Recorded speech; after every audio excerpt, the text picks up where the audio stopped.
was a bit long. Hey guys, Zombie Bunny here, and I know I said in the last video I'll probably end up playing Castlevania, but I saw this game on Steam and I had to get it. It's childhood.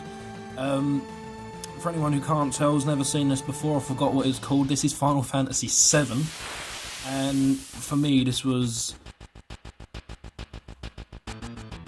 like a really important game in my life. Played this when I was little, when it first came out. First RPG I ever played, didn't have a clue what I was doing, how to work it, and you play it again like when you're older for like nostalgia reasons, and then you realise all this stuff that you never knew before. Like, obviously you're going to play more games, you're going to play RPGs, you're going to get how like certain elements and certain, or even some weapons do more damage against certain enemies, and this is one of those games that blew my mind, because I'd never seen a game of this size, especially one that went across 3 discs on a PlayStation 1. It's incredible. But I saw this and I was like, you know what, I'm gonna play this. And I know this is gonna be a stupidly long Let's Play. We're probably talking 50 plus parts. You never know, even maybe 100 if I decide to do like a majority of the side quests and shit. I definitely will be getting the extra characters for the party. I don't really know what else to say. I could sit here for ages and just gush about how great this game is, but that's not why you guys are watching. You're watching because well, it's a Let's Play. Why else would you watch a Let's Play?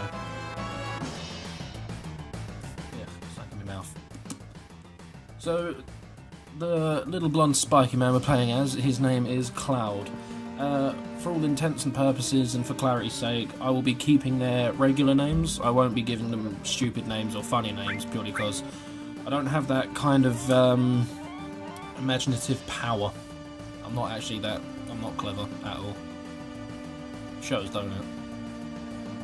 So, yeah, I mean, this game is obviously dated. It came out in 1996. It's almost 20 years old. And that's just... it makes me feel old. It really does. But for the last week or so, especially over the last couple of days, I've been really racking my brain to figure out what kind of content I wanted to bring on the channel, like what I wanted to upload. And I don't really want to do what every other Let's Play is doing, where they play the most up-to-date games. And oh yeah, this is Barrett. His name is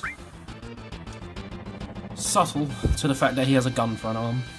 So there's that. But yeah, like, I don't want to play all like the games everyone else is playing. The one that's getting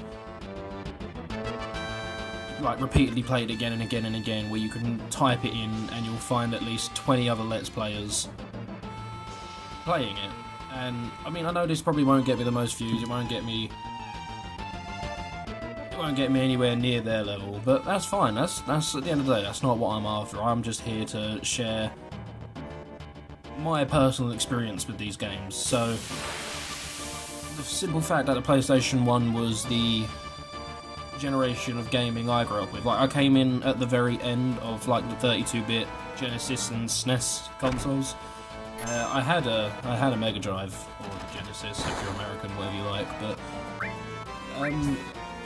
yeah, no, I didn't really get into them. But then the PlayStation 1 hit, and you had games like Spyro, Crash Bandicoot, Siphon Filter, Metal Gear Solid, Final Fantasy VII as well. Like, these games kind of like set the benchmark for me for what gaming should be. Like, you know, like, these are my childhoods, these are the games that have influenced me, these are the games that have kind of like taken me under their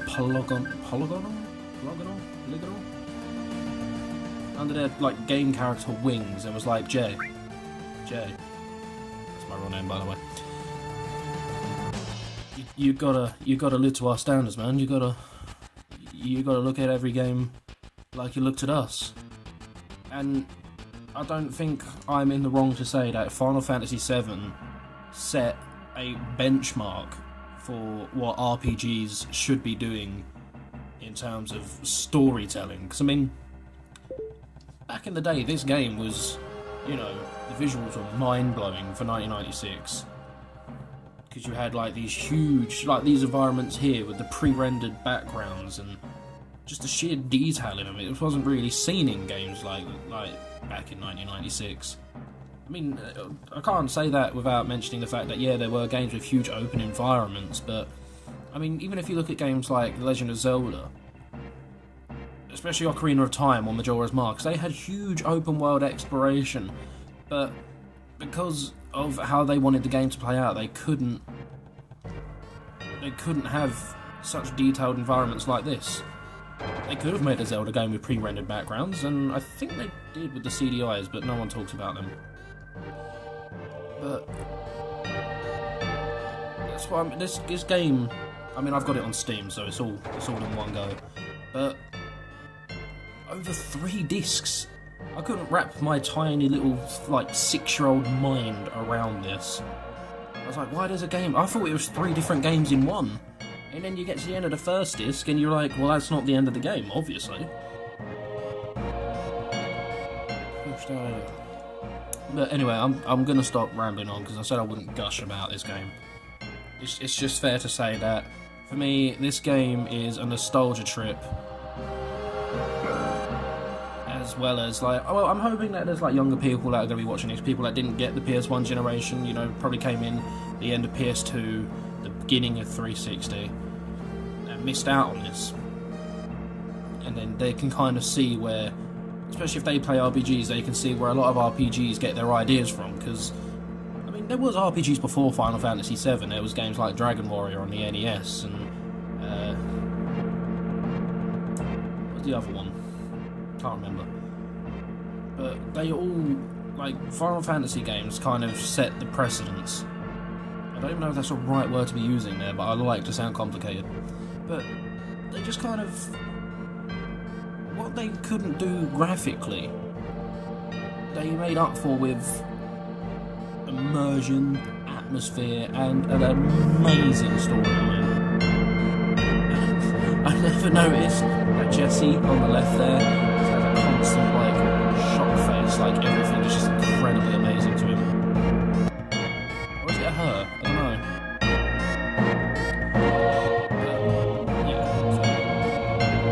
Basically, what we are doing is we are Cloud, and we have joined a rebel group called Avalon,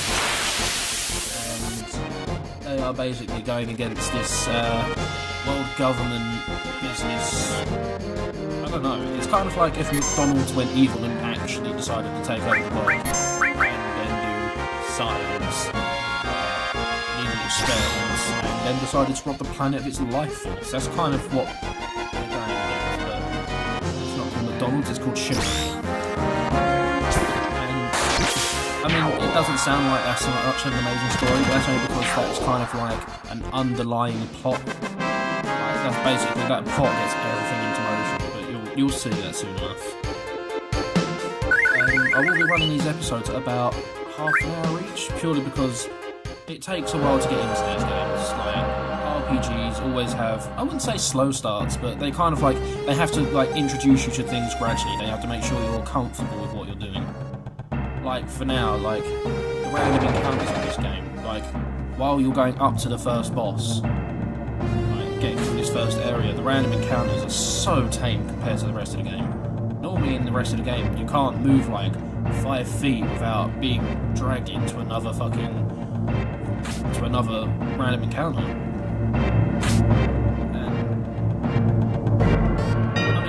It's obviously common knowledge that RPGs need the random encounters because you need to level up, so you need to grind your experience. But fortunately for you, any grinding that's required, if I'm not the right level to do a certain boss fight, or if I'm struggling, then there'll be off-screen grinding, and I'll keep you up to date with what I do, what I've done. I won't do any side missions. I won't do any hidden quests or anything, or just something stupid like a fetch quest. I won't do that off camera, so you guys can constantly stay up to date with what I'm doing. But yeah, this is going to be a ridiculously long Let's Play. I don't know, I'm sitting here, I'm trying to wrap my mind around how many episodes it could possibly be. I mean, if I exclude all of the grinding, I'm definitely going to have to do off-screen grinding, that's a given, but I don't know, probably looking at 60, 70 episodes? I can't say really any more than that, but you never know, it might get to a point where I do decide to do some sub-quests and it takes as close as 100, but I'm really hoping it doesn't. Only for, like, time's sake. I'll be putting 2 Final Fantasy videos out a week. It's guaranteed, because I know on my last playthrough I was like, oh yeah, I'll be uploading all the time, and I didn't. And it's been like a week since I finished 7 Mysteries. But I'm going to plan on getting 2 videos out of Final Fantasy 7 a week. And then I'll also be working another Let's Play. A friend of mine, Jordan, who should be watching this, better be watching this. When I told him what I was planning on doing, he threw a few games like that we both shared a love for, like Dino Crisis 2 and the X-Files game, but I am not touching the X-Files game. Anyone who's played the X-Files game on PS1 will understand why I am not playing that game. But Dino Crisis 2, that's a done thing. It won't be every week. Might even replace a Final Fantasy 7 video, but you'll get your feel of Dino Crisis 2. I don't want to use that.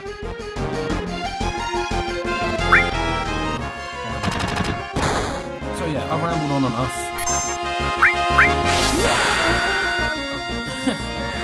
Just going over the thing in my head like everything else. So yeah, this channel. Oh, shit. Will primarily be PlayStation 1, Nintendo 64. I'm not saying I won't do more modern, recent games. Like, obviously, you guys are gonna wanna see that, which is completely fine.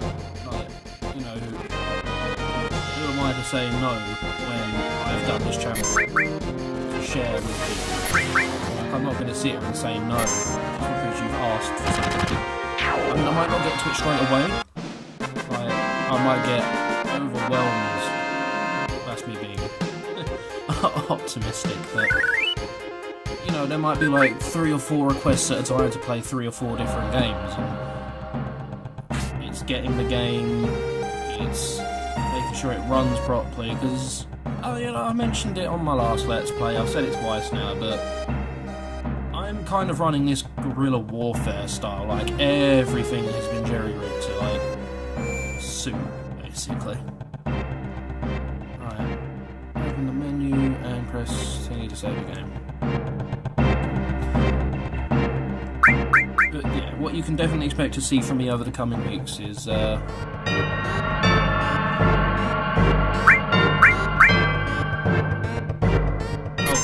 yeah, no, sorry, I was just wondering what's going on.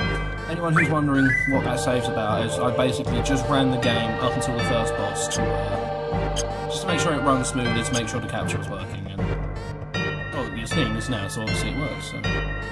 Plus, I needed to make sure I didn't embarrass myself in the first boss by dying, so I kind of went in with a strategy now.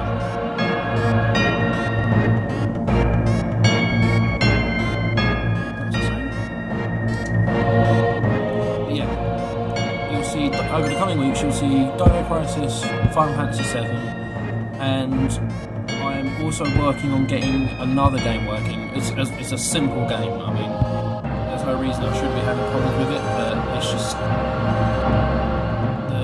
no matter what I do in terms of like adjusting the graphics, the character sprites end up disappearing from the screen completely. So I'm just trying a bunch of things, and then because I don't want to announce it just yet. It's not stupidly special, but this is something that I know a lot of people will enjoy. Like, I'm kind of hoping people will watch this because there's... Oh, I don't know, I think it'd be an understatement to say there is thousands of fans. There is like thousands upon thousands of Final Fantasy 7 fans. And... I'm not the best. No, it's still early days for me. I'm not the best at this yet. I won't even be the best at all, but I can only get better. Like, these ramblings will stop. I'll get funnier, hopefully. We got to take it as it comes. Like I said, early days. The first series was out of the way. That was like me breaking into it. That was kind of like, because in the first video as well, you listen to me talk, I sound really awkward. And in the second video, I'm even like, I'm being awkward. And then I try not to be, and then I still sound awkward. Which kind of defeated the purpose of me saying I will not be awkward. But towards the end, I noticed, like, I rewatched it just to see how embarrassing I am to myself. But, my confidence is getting there. I'm coming out of my shell a bit more, because I'm not like this. I just suppose it's because there's the possibility of a large group of people watching my stuff, and it's kind of daunting, and I suppose I just have like nerves, but I don't know, I'm kind of enjoying the fact that I could share all this with more and more people. So I don't know, this is kind of where I plug, and I'm just like, share, comment, subscribe, and talk good things about me. But anyway, this is the first boss of the game. This is the Scorpion Tank, and when I saw this at 6 years old, this thing I shat bricks. I had never seen anything like this. This is before I played Metal Gear Solid as well, so you can imagine how going from a Scorpion Tank to a giant robot dinosaur, you're kind of like, my jaw was on the floor, eyes were just lit up and sparkling.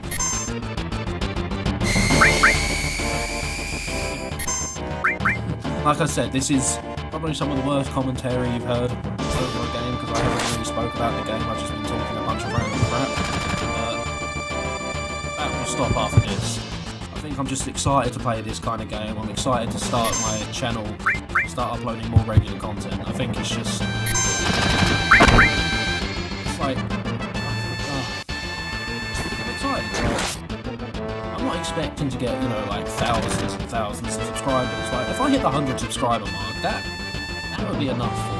You know? Like, I'd be more than happy to just share with 100 people. But it's kind of getting there, you know, getting off your feet and just like trying to make a mark and get. I'm not really trying to get recognised. I just like to be able to share as much as I can with as many people as I can. But I mean, that's entirely down to you guys. I mean, I can make my own efforts, you know. I can post up on Facebook and Twitter and, you know, hope people watch my stuff, hope people share it, but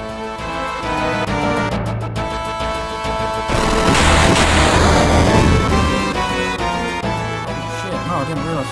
I just completely spaced out in the middle of a sentence. I can't believe I did that. Like, I'm sitting there talking away and then I just stop and space out. And then I look up and I'm almost dead. Get some break on again.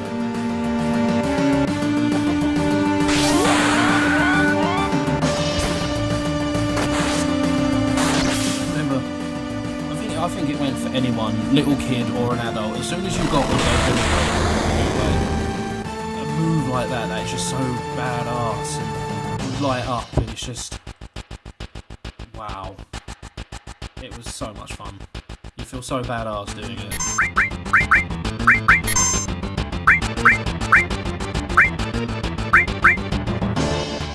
I haven't been really paying attention to the menu much. But I swear it just said Cloud had magic, and that's probably the restore material I picked up. Oh, that's another point of the game. There is magic in this game, there are abilities, but they're not done in the typical way of... Oh no, why did I do that?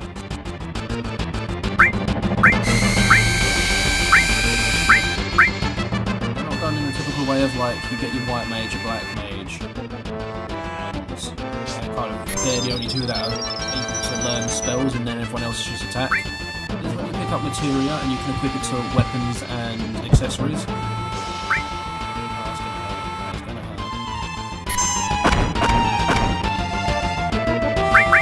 hurt. And yeah, because I mean, like, you can have like Cloud is the main character, he's like the staple character, you're never not going to use Cloud.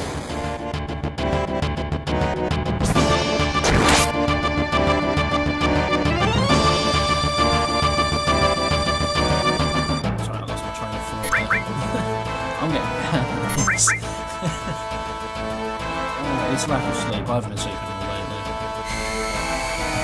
Yeah, so like you're always using cloud, so you can put something like I remember the second time I played it through when I had a bit of better grasp of things.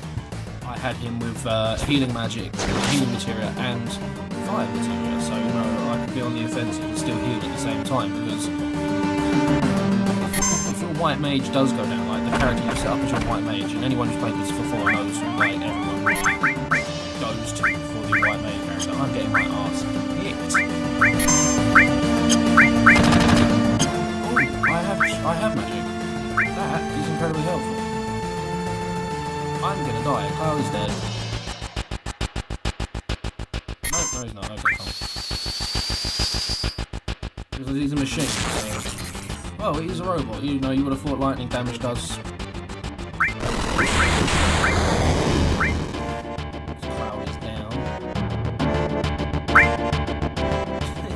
There's not even like a subtle dying animation. It's just like...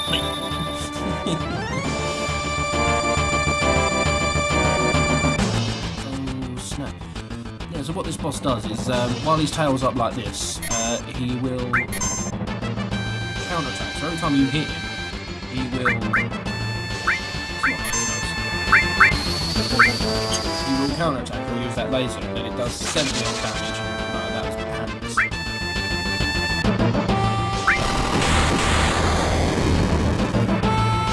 No, okay.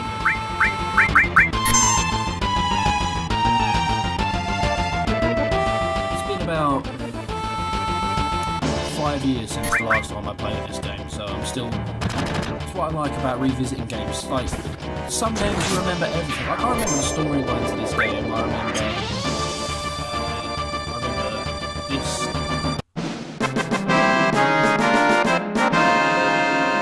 No one on the planet will forget that noise. Most gamers will know that noise. That's what makes it incredible. Because everything about the game is memorable.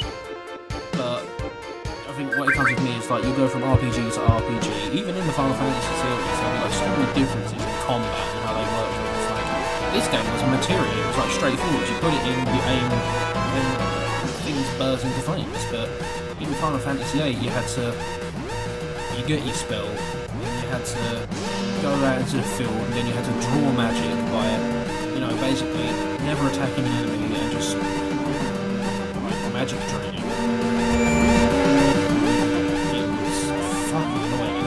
Use it outright, and then you had to link it to an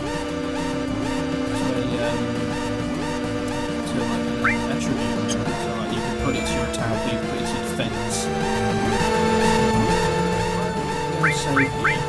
I haven't stopped rambling. I can only apologise for that, but like I said, I'm just super excited to start playing this game again, and just the aspect of being able to relive all of these like childhood games I played. So, like I said, you can expect this one, you'll expect... instead of doing a second Final Fantasy this week, you'll see the first Dino Crisis 2 episode as well. And then from there, every week there'll be 2 videos. It'll either be 2 Final Fantasy or a Final Fantasy and a Dino Crisis. But, I mean, I'm excited for this, I am. You can probably tell, and obviously tell by the fact that I haven't shut up talking about this stuff. So, anyway.